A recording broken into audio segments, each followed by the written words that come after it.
Social anxiety can feel like the whole world is staring right at you, judging your every single move. But that overwhelming fear of scrutiny is driven entirely by an internal script, not objective reality. To rewrite that script, we are going to use the daily mood log. It's a methodical cognitive tool that helps lower the intensity of that panic by dissecting the individual thoughts that create it. Go ahead and grab a pen and a piece of paper. As you do, bring to mind one specific social situation that currently makes you feel anxious. Translating that abstract, swirling fear from your mind onto a physical piece of paper is the essential first step to neutralizing it. Look at step 1. Write a brief, strictly factual description of the exact social situation making you anxious. For example, going shopping with visiting friends. Now move to step 2. Record the specific negative emotions this situation triggers. Beside each emotion, rate its intensity on a scale from 0, meaning not at all, to 100, meaning the absolute worst you could possibly feel.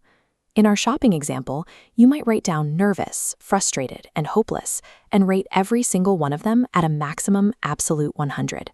Capturing this extreme baseline score gives you a fixed reference point.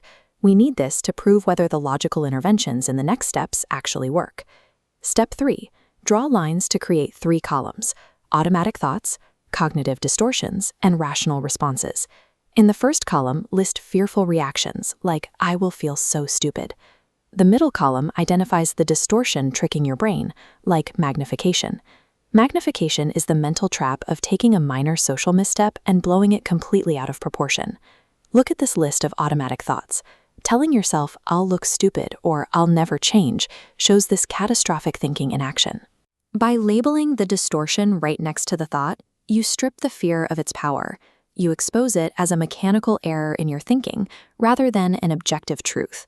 Now we turn to the final column, writing a rational response to counter that distorted thought. A common roadblock here is using catastrophic language. To fix this, apply the Semantic Method. This simply means swapping out colorful extremes for more modest language.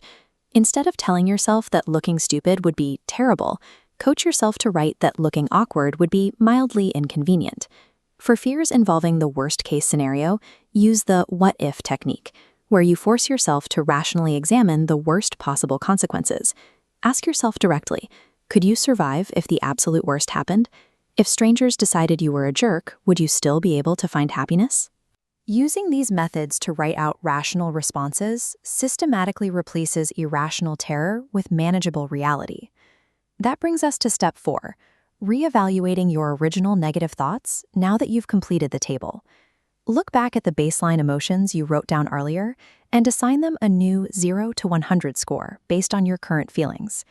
Take your pen, cross out that original 100, and write in the new reduced number, say a 40.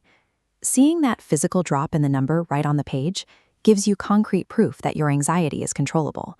You have just taken an overwhelming cloud of social anxiety and broken it down into a solvable, logical equation.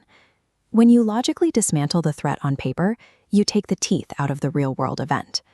By proving you can survive the worst outcome in your mind, you earn the confidence to handle the situation in person. Keep this piece of paper handy. The next time you face a social trigger, draw these exact same 3 columns and get back to work. Being comfortable in social situations isn't magic.